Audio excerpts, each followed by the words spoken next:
Carlo estava deitado no sofá, com o laptop no colo, aquele sorriso tranquilo que ele sempre tinha. E de repente, ele virou para mim e disse: "Mãe, você sabia que existe um pecado que faz o anjo da guarda chorar de verdade?" Não metaforicamente, de verdade. Eu quase não dei atenção. Afinal, ele tinha 12 anos. Eu pensei, que imaginação esse menino. Mas ele olhou para mim com aqueles olhos sérios e disse: "Mãe, eu vi. Eu sei que isso soa estranho. Eu sei que você pode estar pensando, isso é conversa de criança. Mas quando você terminar de ouvir o que ele me contou naquela noite, quando você entender o que ele viu, você nunca mais vai olhar para essa área da sua vida da mesma forma. E eu precisei que meu filho morresse para entender completamente o peso daquilo que ele me disse. Fica comigo, porque o que vou te contar hoje não é apenas a história de um menino santo. É uma mensagem que ele deixou para você. Sim, para você, especificamente, que está assistindo isso agora.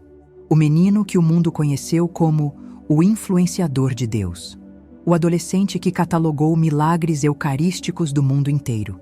O jovem que foi beatificado pela Igreja Católica em 2020. Mas antes de tudo isso, ele foi meu filho. E eu fui uma mãe que não o merecia. Digo isso sem drama. Digo com a honestidade que só o tempo e a dor ensinam. Quando Carlo nasceu, eu estava longe de Deus. Muito longe. A igreja para mim era um costume de família, uma herança cultural, um conjunto de rituais que eu cumpria por educação, não por amor. Eu não sabia o que era rezar de verdade. Não sabia o que era se ajoelhar diante da Eucaristia e sentir que alguém estava ali. Não sabia.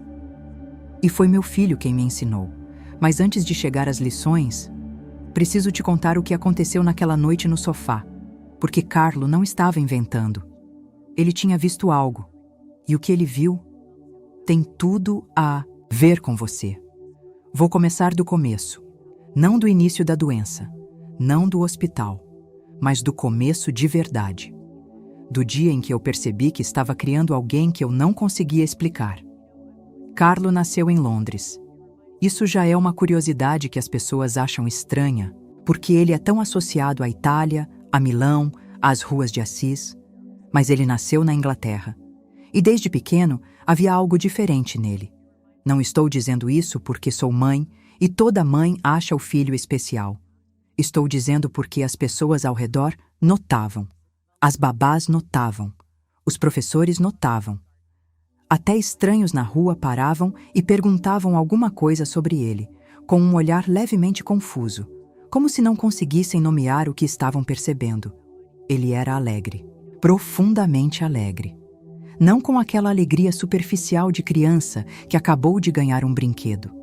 Era uma alegria quieta, estável, como uma chama que não se apaga com o vento. Ele ria fácil, fazia amigos com facilidade absurda, desde os mendigos da rua até os filhos dos nossos vizinhos mais abastados. Carlo não enxergava a diferença entre as pessoas. E eu, que vivia num mundo onde as diferenças sociais eram enormes, onde as aparências importavam muito, onde o círculo certo era fundamental, eu ficava olhando para aquele menino e me perguntando: de onde vem isso? Ele começou a se interessar pela Eucaristia muito cedo. Com 7 anos, pediu para receber a primeira comunhão. Não porque eu o pressionei, não porque era tradição da família. Ele pediu porque queria, porque dizia que queria estar mais perto de Jesus. 7 anos. E quando ele recebeu Jesus pela primeira vez, eu nunca vou esquecer a expressão no rosto dele. Era como se ele tivesse chegado em casa depois de uma viagem muito longa. Uma paz que eu nunca tinha visto em rosto nenhum. A partir dali, a missa deixou de ser uma obrigação para ele. Virou um encontro. Todo dia. Quando eu descobri que ele estava indo à missa diariamente, ainda com 7, 8 anos, meu primeiro pensamento foi: isso não é normal. E não era de fato. Mas não da forma que eu pensei naquele momento. Teve um dia em que eu fui buscá-lo na escola e ele não estava no portão como de costume. Esperei. Nada. Mandei alguém procurar. E o encontraram na capelinha da escola, ajoelhado. sozinho, em silêncio. O professor, que foi chamá-lo, me disse depois, com um olhar que misturava admiração e estranheza. Ele estava tão quieto que a gente quase não teve coragem de interromper. Eu fui falar com ele no caminho para casa. Perguntei o que ele estava fazendo ali tanto tempo. E ele respondeu com a simplicidade que só as crianças verdadeiramente santas têm. Mãe, eu estava conversando com Jesus. O tempo passa diferente quando eu estou com ele. Eu não soube o que responder. Guardei aquilo no coração como se guarda uma pedra preciosa que ainda não se sabe nomear. Com o tempo, fui entendendo que aquelas idas diárias à missa não eram fase, não eram imitação de adulto, não eram obrigação que ele havia assumido por algum senso de dever rígido. Era amor, puro e simples. Carlo amava a Eucaristia da forma que eu só aprendi a amar depois de perdê-lo. E essa inversão, essa ordem invertida das coisas, ainda dói. Mas foi nesse tempo de infância dele que começaram as conversas. As conversas de verdade, não sobre escola, não sobre futebol, não sobre os amigos. Conversas sobre Deus, sobre o céu, sobre os anjos.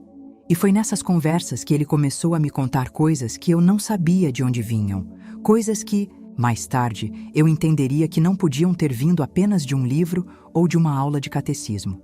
E uma dessas coisas era sobre o pecado que faz o anjo da guarda chorar. Mas para você entender o peso daquilo que ele me contou, eu preciso te levar a um lugar primeiro, um lugar que eu visitei com ele certa tarde, quando ele tinha 11 anos. Fica comigo, porque estamos só no começo. Tinha uma praça perto da nossa casa em Milão. Uma praça com uma pequena igreja no canto, dessas que parecem quase invisíveis no meio da cidade. Sem grandes ornamentos do lado de fora. Uma porta de madeira escura, uma placa discreta com os horários das missas e uma imagem de Nossa Senhora na fachada, um pouco desbotada pelo tempo.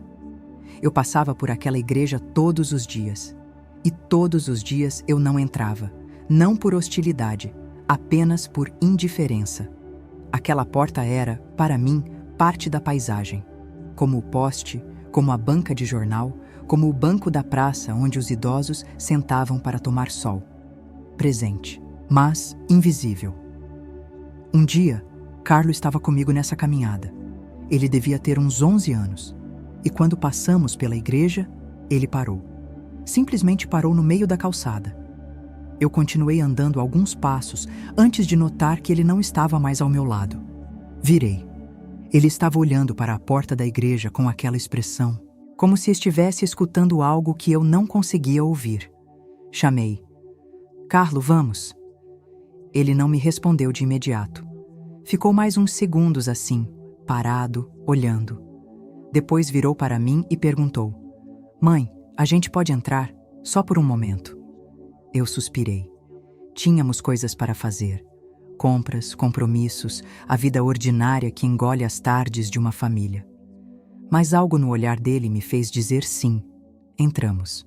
A igreja estava quase vazia àquela hora. Uma senhora de preto rezando no fundo.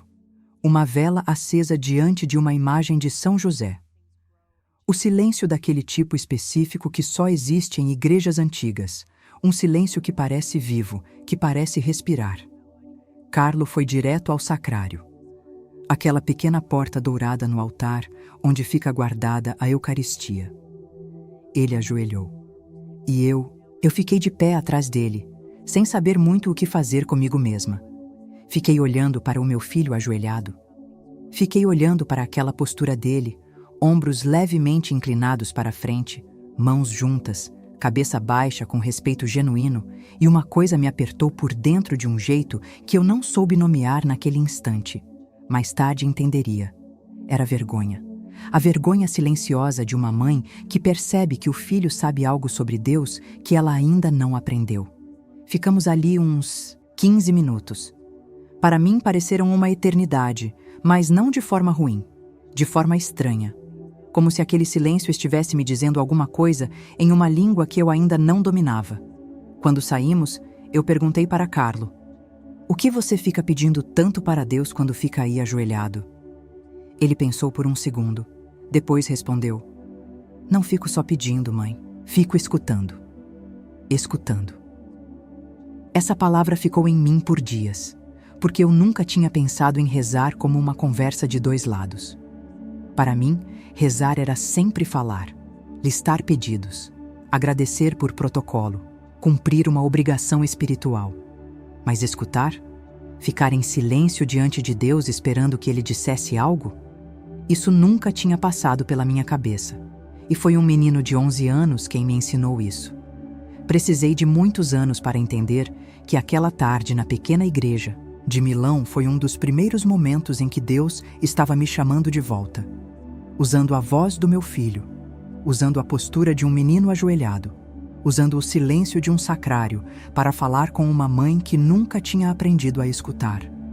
Carlo cresceu assim, com uma espiritualidade que não era de fachada, que não era performance, que não era o tipo de piedade que se exibe para ser admirada. Era uma espiritualidade escondida no cotidiano. Ele jogava videogame, adorava, tinha tempo para aquilo e não se culpava por ter. Ele ria de piadas, tinha amigos de todo tipo, gostava de animais com uma intensidade quase cômica. Nossa casa, em certos períodos, parecia um pequeno santuário de bichos. Ele era normal, completamente normal, e ao mesmo tempo, completamente diferente. Tinha uma coisa que Carlo fazia que eu levei tempo para notar. Toda vez que ele passava por alguém em situação de rua, ele parava. Não para dar dinheiro apenas, embora fizesse isso quando podia. Ele parava para conversar, para perguntar o nome, para olhar nos olhos. Eu o vi fazer isso dezenas de vezes, e em cada uma dessas vezes, algo acontecia naquele encontro que eu não consigo descrever tecnicamente, mas que eu via nos rostos das pessoas. Uma espécie de reconhecimento. Como se aquele mendigo, aquela senhora abandonada, aquele jovem perdido tivesse sido visto de verdade, talvez pela primeira vez em muito tempo. Uma vez perguntei para Carlo de onde vinha isso. Essa necessidade de parar, de olhar, de perguntar o nome. E ele me respondeu com algo que eu nunca esqueci. Mãe, Jesus está em cada pessoa. Quando eu passo sem olhar, eu estou passando sem olhar para ele. 12 anos. 12 anos, e ele entendia isso com uma clareza que eu, adulta, instrução universitária, viagens ao redor do mundo, ainda estava longe de entender. Foi nessa época que ele começou o projeto dos milagres eucarísticos. Você provavelmente já ouviu falar nisso. Carlo começou a catalogar, pesquisar e documentar os milagres eucarísticos reconhecidos pela Igreja Católica ao redor do mundo. Criou um site. Depois uma exposição que viajou por mais de 100 países. Mas o que as pessoas não sabem, o que eu via de dentro da nossa casa, é que isso não era para ele um projeto de comunicação. Não era estratégia, não era vaidade, era missão. Ele dizia que queria que as pessoas entendessem que a Eucaristia não é um símbolo, que é Ele, Jesus, presente, real, vivo, e que cada milagre eucarístico era como um grito de Jesus para a humanidade. Eu estou aqui, por favor, olhem para mim. Lembro de uma tarde em que encontrei Carlo no quarto, olhando para a tela do computador com uma expressão que eu não conseguia identificar. Não era a concentração normal dele quando trabalhava. Era outra coisa. Algo mais pesado. Me aproximei e perguntei o que havia. Ele estava lendo sobre um milagre eucarístico específico, um daqueles em que a hóstia consagrada começou a sangrar, em que cientistas analisaram o tecido e encontraram células cardíacas vivas, músculo cardíaco humano. Ele apontou para a tela e disse: Mãe, o coração de Jesus ainda está batendo, literalmente, e as igrejas estão vazias. Aquilo partiu meu coração. Não de tristeza pela humanidade no abstrato, mas porque eu me vi naquelas igrejas vazias. Porque eu era uma daquelas pessoas que entrava na missa por obrigação e saía sem ter realmente estado lá. Eu era uma das razões pelas quais aquelas igrejas estavam vazias, mesmo quando fisicamente eu estava dentro delas. Mas voltemos àquela noite no sofá. A noite das palavras sobre o pecado que faz o anjo da guarda chorar. Porque agora você já conhece um pouco mais de Carlo. Já sabe que ele não era um menino que falava por falar. Que quando ele dizia que tinha visto algo, havia peso naquilo. Havia verdade. Naquela noite, como eu disse, ele estava com o laptop no colo. Eu estava sentada perto, lendo alguma coisa. A televisão estava ligada com o som baixo. Era uma noite comum, daquelas que só se percebe que eram especiais muito depois. E então ele fechou o laptop, virou para mim e disse: "Mãe, posso te perguntar uma coisa?" "Claro", respondi sem levantar os olhos do que estava lendo. "Você sabe qual é o pecado que mais faz o anjo da guarda sofrer?" Aí eu levantei os olhos, porque havia algo na voz dele. Uma seriedade que não era de adolescente querendo chamar atenção. Era a seriedade de quem está prestes a dizer algo importante. Respondi honestamente: "Não sei, Carlo." "Qual é?" Ele respirou fundo. E então disse uma coisa que eu não esperava. Uma coisa que ficou ecoando dentro de mim por dias, por meses, por anos. Uma coisa que só entendi completamente quando ele já não estava mais aqui para eu perguntar mais sobre ela. Mas antes de eu te contar o que ele disse, preciso te levar a outro momento. Um momento que aconteceu alguns meses antes dessa noite. Um momento em que Carlo voltou de um retiro espiritual com um olhar que eu nunca tinha visto nele. Um olhar que hoje eu diria que era o olhar de alguém que tinha visto algo que não se esquece. Ele chegou em casa quieto, não quieto de tristeza, quieto de profundidade, como alguém que acabou de mergulhar em água muito funda e ainda está processando o que viu lá embaixo. Perguntei como tinha sido. Ele disse: "Foi diferente, mãe." "Diferente bom ou diferente ruim?" Ele pensou por um instante e respondeu: "Diferente de verdade." Aquela noite, ele não quis jantar muito. Ficou mais quieto que de costume. Antes de dormir, passou um tempo mais longo que o normal em oração. Eu espiei pela porta entreaberta, o que eu sabia que não devia fazer, mas não conseguia evitar. Ele estava ajoelhado ao lado da cama, não rezando com pressa, rezando com aquela lentidão de quem está dentro de uma conversa real. E no rosto dele havia lágrimas, não de desespero, não de dor, mas daquele tipo de lágrima que vem quando você foi tocado por algo tão grande que o corpo não sabe reagir de outra forma. Na manhã seguinte, perguntei. Perguntei com cuidado, da forma que as mães precisam aprender a fazer quando o filho está dentro de algo sagrado, sem pressão, sem urgência, só abrindo a porta e esperando. "Carlo, você está bem? Ontem à noite você parecia muito..." Pausei buscando a palavra certa. "Dentro de algo." Ele sorriu. Aquele sorriso específico dele, que não era de felicidade superficial, mas de paz profunda. E disse: "Mãe, no retiro eu entendi uma coisa sobre os anjos que eu não sabia antes, sobre o que os faz sofrer." E ali estava, a primeira vez que ele mencionou esse assunto, meses antes da noite no sofá. Como se aquele entendimento tivesse estado amadurecendo dentro dele, esperando o momento certo para ser dito com palavras completas. "Me conta", pedi. E ele contou. Mas o que ele me contou naquela manhã e o que ele completou naquela noite no sofá, isso eu preciso te contar com o cuidado que merece. Porque não é uma história simples. Não é um ensinamento de catecismo que você escuta e esquece. É algo que, quando você entende de verdade, muda a forma como você vive, muda a forma como você olha para as pessoas ao seu redor, muda, acima de tudo, a forma como você olha para você mesmo. E para isso, preciso que você continue comigo no próximo bloco, porque é lá que a história vai fundo. É lá que você vai entender o que Carlo viu. É lá que você vai entender por que aquela mensagem dele, dita para mim numa noite comum de semana, se tornou uma das coisas mais importantes que eu já ouvi na minha vida. Não sai. Estamos chegando lá. Tem coisas que uma mãe aprende tarde demais. E existe uma lição específica que Carlo tentou me ensinar de formas diferentes ao longo dos anos, que eu só absorvi completamente quando já não havia mais como perguntar se eu tinha entendido direito. Tudo começou com uma pergunta simples. Numa manhã depois de um retiro espiritual, sentados na cozinha com o café ainda quente entre as mãos, ele me olhou e perguntou: Mãe, você acredita que cada pessoa tem um anjo da guarda? Sim, claro.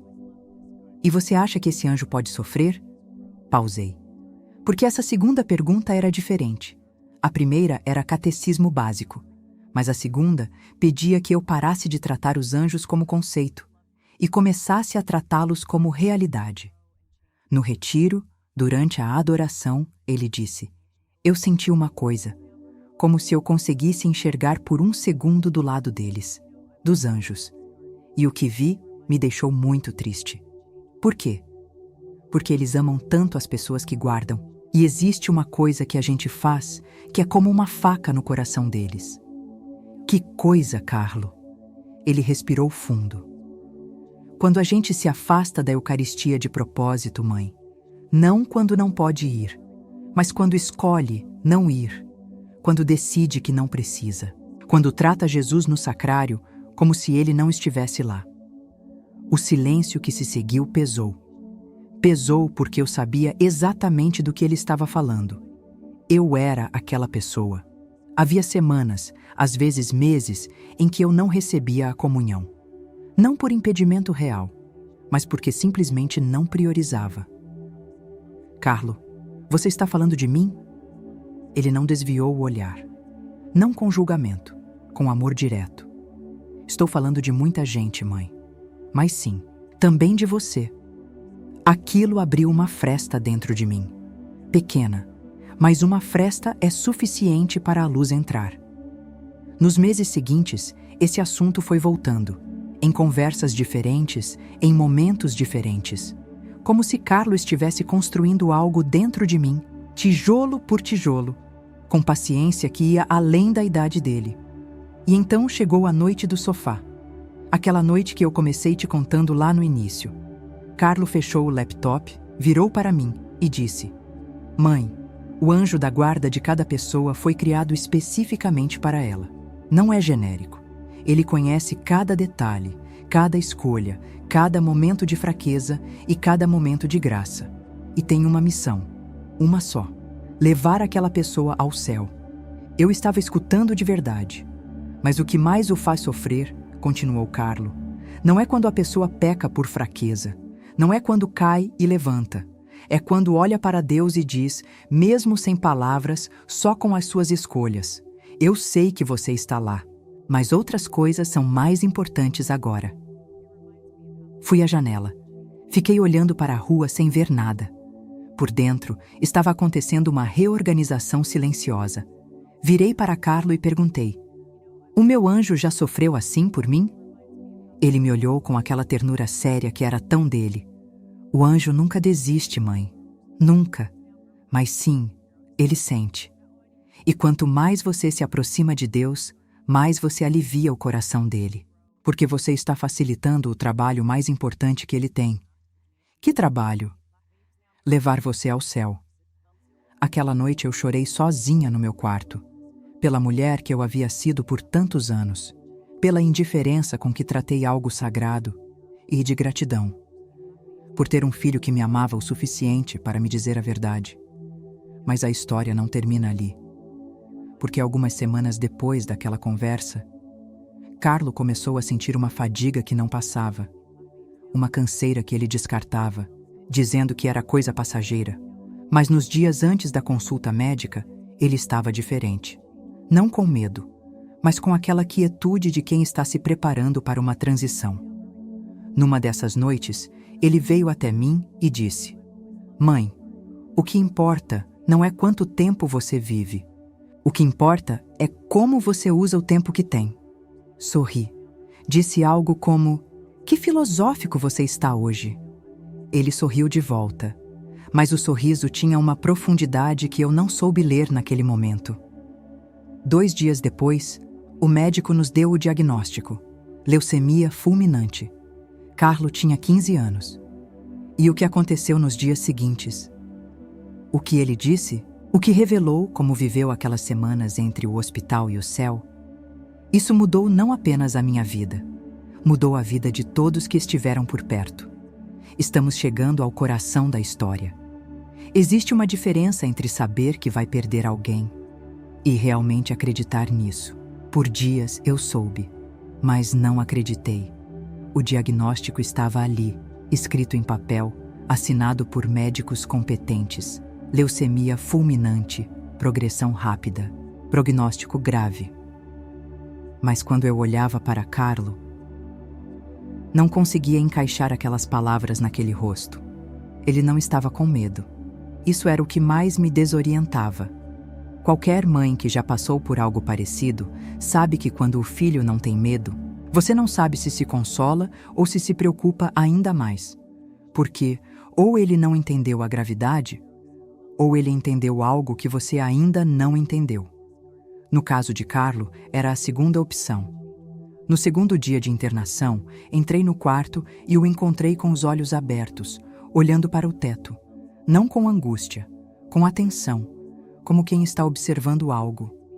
Carlo, ele virou para mim devagar. Mãe, você sabia que o quarto está cheio? Olhei ao redor. Éramos só nós dois. Cheio de quê? Ele sorriu. De companhia. Não perguntei mais nada naquele momento. Guardei, porque havia aprendido com ele que certas coisas precisam de silêncio para se assentar. Nos dias seguintes, pequenas coisas foram acontecendo, coisas que eu poderia ter racionalizado, mas que juntas formavam um quadro que não tinha explicação ordinária. Carlo pedia para receber a Eucaristia todos os dias. Isso não era novidade. Era o hábito de anos. Mas havia algo diferente agora na forma como ele recebia Jesus.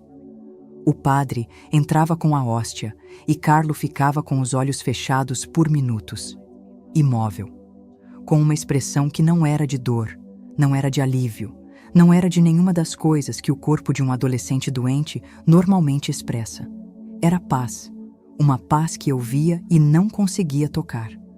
Numa tarde, ele me chamou pelo nome. Não mãe, pelo nome. Antônia. E isso me fez parar completamente, porque em toda a vida dele, eu não me lembro de Carlo ter me chamado pelo nome. Antônia, disse ele, preciso te contar uma coisa, mas você precisa prometer que vai escutar sem tentar me convencer de que estou errado. Sentei na beira da cama. Prometo. Eu sei que vou em breve. Quis falar. Cumpri a promessa e fiquei quieta. E eu quero que você saiba que não estou com medo. Sério. Não é coragem forçada. É que eu já vi o suficiente para saber que o que vem depois é real. E é bom. O que você viu, Carlo? Ele ficou um momento em silêncio. Não consigo descrever tudo com palavras, mas posso te dizer o que Jesus me pediu para te falar. O coração disparou dentro do meu peito. O que ele pediu? Carlo me olhou com uma clareza que não era de menino doente. Era de alguém que havia recebido uma mensagem e estava cumprindo a responsabilidade de entregá-la. Ele disse que você vai entender tudo depois. Que a dor que está chegando vai ser grande, mas que nada do que você vai perder vai se comparar com o que você vai encontrar quando finalmente parar de fugir dele. Parar de fugir. Essas palavras. Como se Deus me conhecesse melhor do que eu me conhecia. Como se ele soubesse que toda a minha vida adulta tinha sido, em algum nível, uma fuga sofisticada e bem decorada de um encontro que eu temia. Fugir de Deus? Repeti com a voz que não saiu inteira. Mãe, Carlo disse com gentileza, a gente pode estar dentro de uma igreja e estar fugindo de Deus. A gente pode rezar palavras e estar fugindo. A gente pode ter fé de boca e estar fugindo do que a fé de verdade exige. E o que ela exige? Que você pare de se bastar a si mesma. Chorei. Ali mesmo, na beira da cama do hospital, com os tubos e os monitores e o cheiro de antisséptico ao fundo. Chorei não com vergonha. Chorei porque era verdade. Toda a minha vida eu havia construído uma versão de mim mesma que não precisava de ninguém, nem de Deus, especialmente de Deus, porque precisar de Deus exigia admitir que eu era insuficiente. E isso era a coisa que eu mais temia. Carlo colocou a mão sobre a minha, a mão pequena, um pouco mais pálida do que deveria estar, e disse: "O anjo da guarda que a gente falou naquela noite, mãe, ele nunca foi embora. Mesmo quando você fugia, ele ficou. E agora ele está muito aliviado." "Aliviado?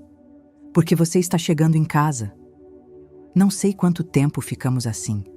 O tempo no hospital tem uma textura diferente. Mas sei que quando saí daquele quarto naquela tarde, eu não era mais exatamente a mesma pessoa que havia entrado.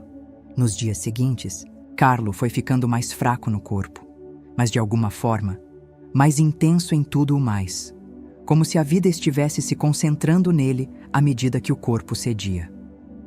E foi nesses dias que ele me contou as coisas mais importantes, as revelações que eu nunca tornei públicas completamente, sobre o que Jesus lhe mostrou, sobre o céu, sobre o que acontece com as almas que morrem sem se reconciliar, e sobre uma mensagem específica para quem está assistindo isso agora. Falta pouco. Existe uma pergunta que as pessoas me fazem com frequência. Antônia, como você conseguiu não se destruir depois de perder Carlo? E a resposta honesta é: porque ele me preparou. Não de forma direta. Não sentando comigo e dizendo: "Mãe, quando eu morrer, faça isso e aquilo." Mas ao longo daquelas semanas no hospital, ele foi me entregando coisas, peças, como quem monta um suporte antes de colocar um peso sobre ele. A primeira revelação veio numa manhã cedo. Eu havia dormido mal, numa cadeira ao lado da cama dele. Quando acordei, Carlo estava acordado, olhando pela janela com aquela expressão de atenção que eu já havia aprendido a reconhecer. Não era o olhar de alguém vendo o céu cinza de outubro lá fora. Era o olhar de alguém vendo outra coisa. "Carlo, você dormiu?" "Um pouco", ele disse sem tirar os olhos da janela. "Mas tive uma coisa que não foi exatamente um sonho." Endireitei na cadeira. "Me conta." Ele virou para mim. "Mãe, você já se perguntou o que acontece com as pessoas que morrem sem nunca ter realmente encontrado Deus? Não as que rejeitaram, mas as que simplesmente nunca chegaram a Ele? Que a vida foi passando, foi distraindo, e quando perceberam, já era tarde?" "Penso nisso sim", admiti. "Com medo às vezes." "Não precisa ter medo", ele disse. "Mas precisa entender uma coisa. O purgatório existe por misericórdia, não por punição."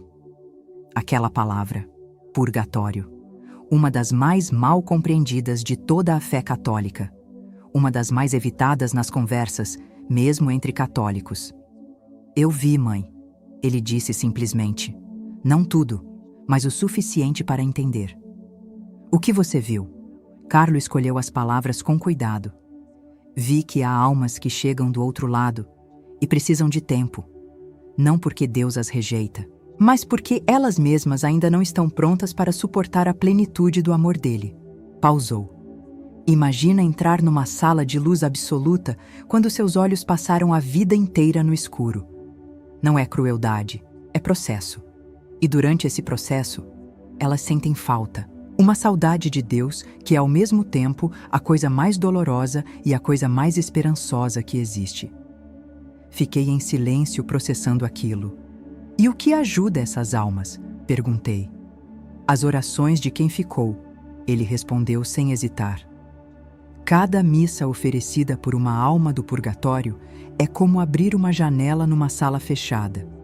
Cada rosário é como uma mão estendida. As pessoas que morreram não estão tão distantes quanto parecem, e elas precisam de nós." Aquilo reorganizou algo dentro de mim. Porque eu havia perdido pessoas ao longo da vida. Minha avó, uma amiga próxima, um tio que morreu sem se reconciliar com a fé. E em nenhuma dessas perdas eu havia rezado por elas com a consciência de que aquelas orações chegavam a algum lugar real. Rezava por hábito, por protocolo de luto, não por convicção de que havia uma alma do outro lado recebendo aquilo como água no deserto.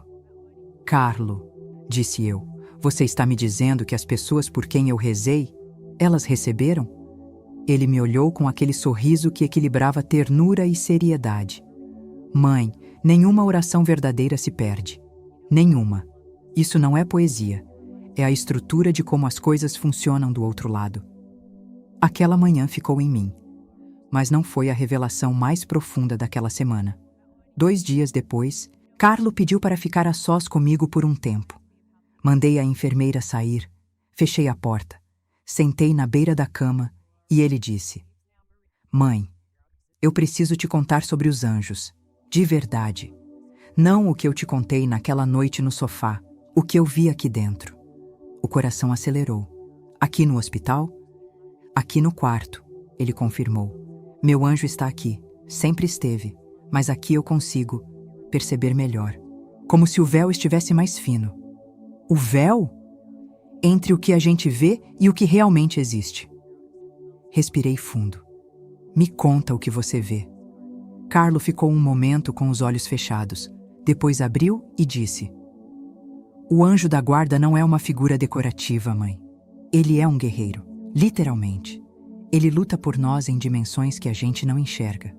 Cada vez que você teve um pensamento que te afastou de um erro grave, muitas vezes foi ele. Cada vez que você teve um impulso de bondade que não veio de lugar nenhum óbvio, muitas vezes foi ele.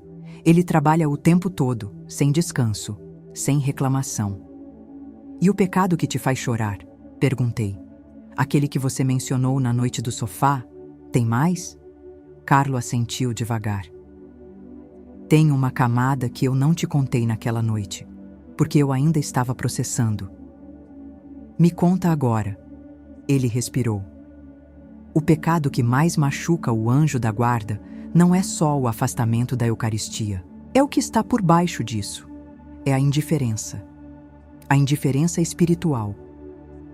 Quando a pessoa não rejeita Deus com raiva, não diz, não acredito, não briga com a fé, simplesmente trata tudo isso como irrelevante, como se a vida espiritual fosse um departamento opcional da existência. Pausou. Porque quando a pessoa rejeita com raiva, ainda há movimento. Ainda há energia ali que pode ser convertida. Mas a indiferença é um quarto fechado com as janelas vedadas. O anjo bate. Bate de formas diferentes, em momentos diferentes, e a pessoa simplesmente não ouve. Não porque é má, mas porque nunca desenvolveu o ouvido para escutar. Aquilo me atingiu de um jeito específico, porque eu não havia sido uma pessoa que rejeitou Deus.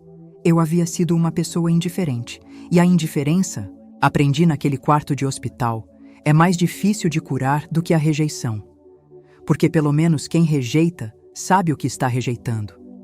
Quem é indiferente nem chegou a conhecer de verdade. E o que cura a indiferença? Perguntei. Carlo respondeu sem hesitar. Um encontro real, não com a religião, com ele, com Jesus, pessoalmente. E esse encontro quase sempre acontece da mesma forma. Como? Na Eucaristia, quando a pessoa para de receber a comunhão como ritual e começa a receber como encontro. Quando ela chega ao altar não por obrigação, mas dizendo: eu preciso de você. Não tenho mais nada melhor para fazer do que estar aqui. Nesse momento, o véu afina. E o anjo da guarda finalmente consegue fazer o que estava tentando fazer a vida inteira. O quê? Apresentar aquela pessoa ao amor que ela foi criada para receber. Fiquei em silêncio por um longo tempo. Lá fora, o hospital continuava com seus sons ordinários, passos no corredor, um monitor apitando à distância, vozes baixas. Mas dentro daquele quarto havia uma qualidade de silêncio diferente. Depois de um tempo, Carlo disse mais uma coisa que eu carrego até hoje como se fosse uma bússola. Mãe, tudo o que aconteceu na minha vida, desde pequeno, toda a espiritualidade, os milagres eucarísticos, as conversas que a gente teve, Não foi para me fazer famoso. Não foi para virar notícia. Foi para que quando chegasse a hora, eu tivesse palavras para te dar. E para dar para quem precisasse ouvir. Palavras para mim? E para quem você vai contar? Naquele momento, eu não entendi completamente o que ele quis dizer. Hoje entendo, porque estou aqui, contando para você, cumprindo o que ele me passou como missão antes de partir. Carlo ficou em silêncio depois disso. Fechou os olhos. Adormeceu com uma paz que eu nunca havia visto em rosto de pessoa dormindo. Como alguém que finalmente depositou um peso que carregava há muito tempo. E eu fiquei, sentada ali, na beira daquela cama de hospital, com o peso de tudo que havia sido dito, assentando dentro de mim camada por camada. Pensando nos anjos que lutam sem descanso, nas almas que esperam pelas nossas orações, na indiferença que veda as janelas, no encontro real que tudo muda, e na pequena porta dourada do sacrário que fica esperando, sempre esperando, sem impaciência, sem ressentimento, só esperando.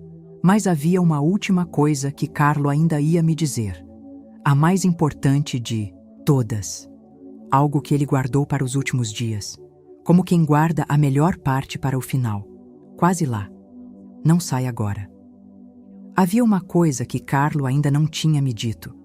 Eu sentia isso. Como se ao longo de todas aquelas conversas, ele estivesse chegando a algum lugar específico. E aquele lugar ainda não havia sido revelado completamente. Veio numa tarde, 3 dias antes de ele partir.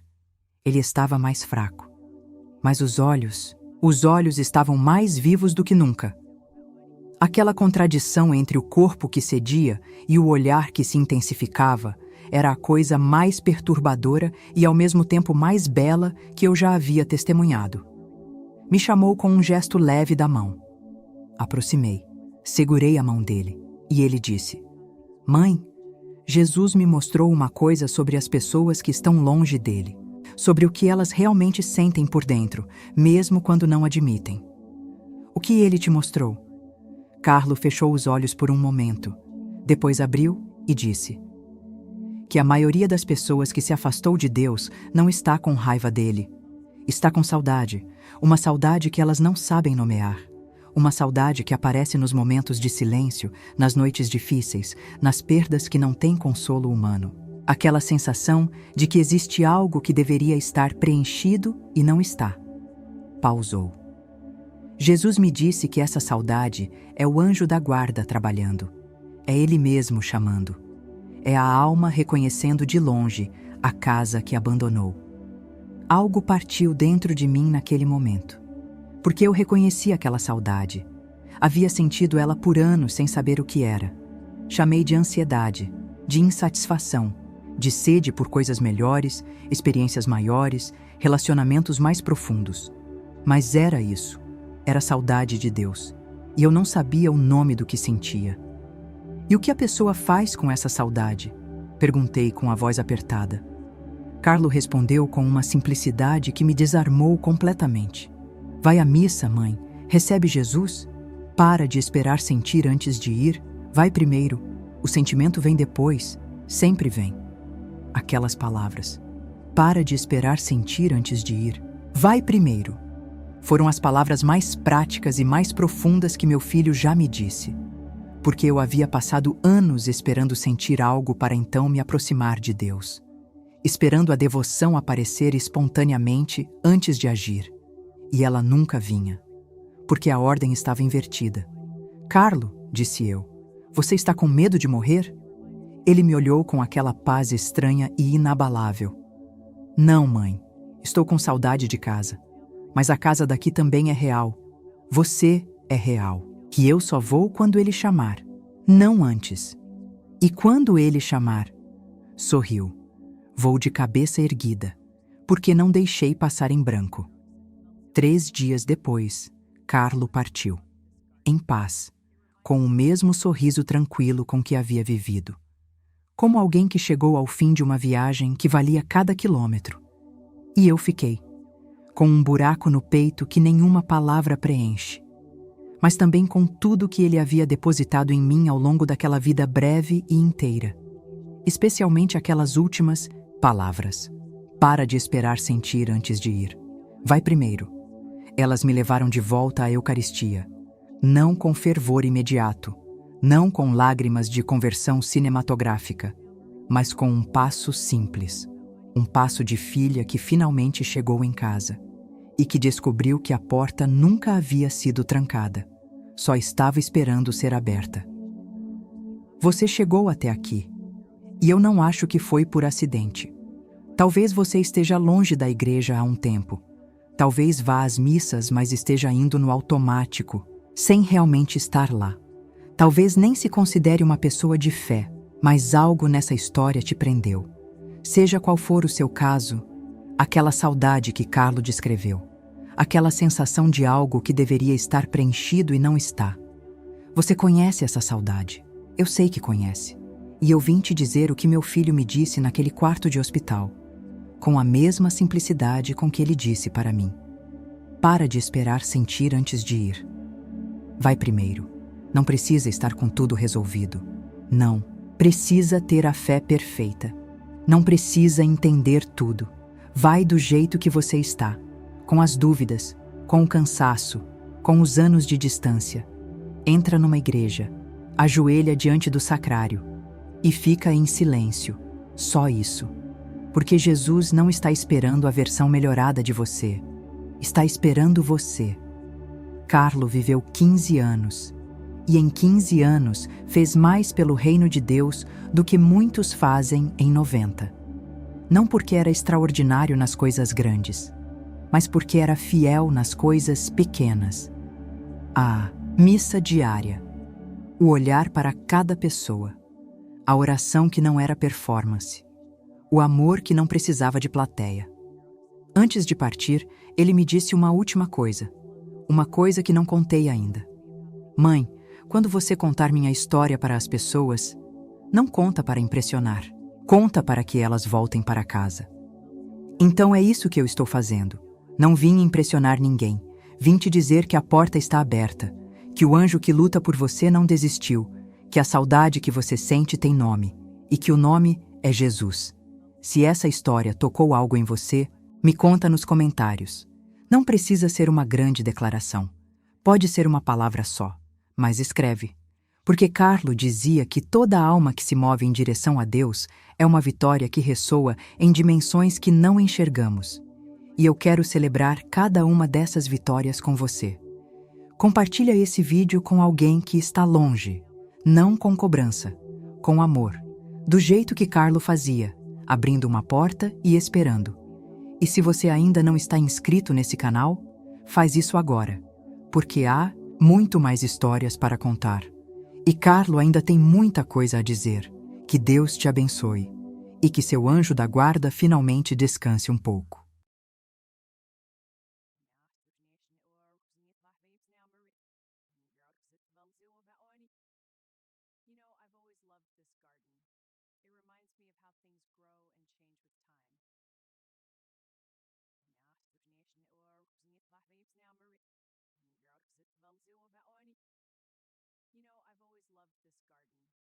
I've always loved this garden.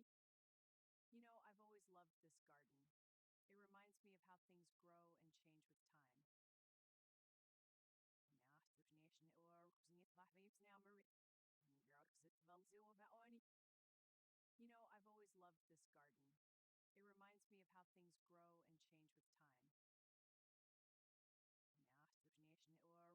reminds me of how things grow and change with time. I've always loved this garden. It reminds me of how things grow and change with time. I've always loved this garden. It reminds me of how things grow and change with time. I've always loved this garden. It reminds me of how things grow and change with time. I've always loved this garden. It reminds me of how things grow and change with time. I've always loved this garden. It reminds me of how things grow and change with time. I've always loved this garden. It reminds me of how things grow and change with time. I've loved this garden.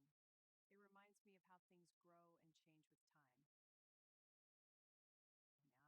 It reminds me of how things grow and change with time. I've always loved this garden. It reminds me of how things grow and change with time. I've always loved this garden. It reminds me of how things grow and change with time.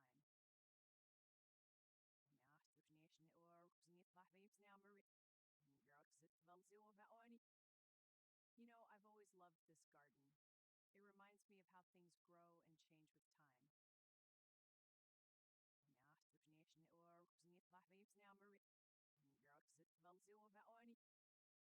I've always loved this garden. It reminds me of how things grow and change with time. I've always loved this garden.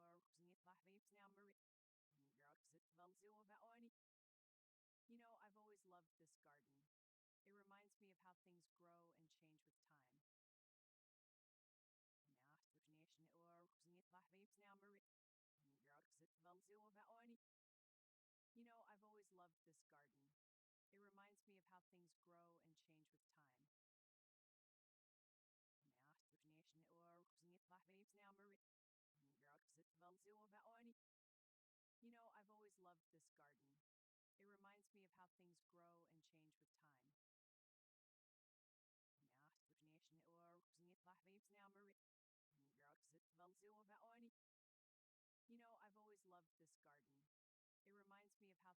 and change with time. I've always loved this garden. It reminds me of how things grow and change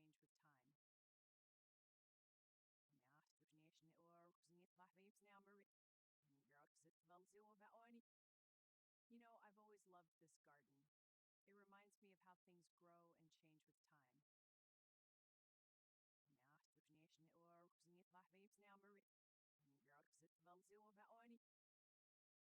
I've always loved this garden. It reminds me of how things grow and change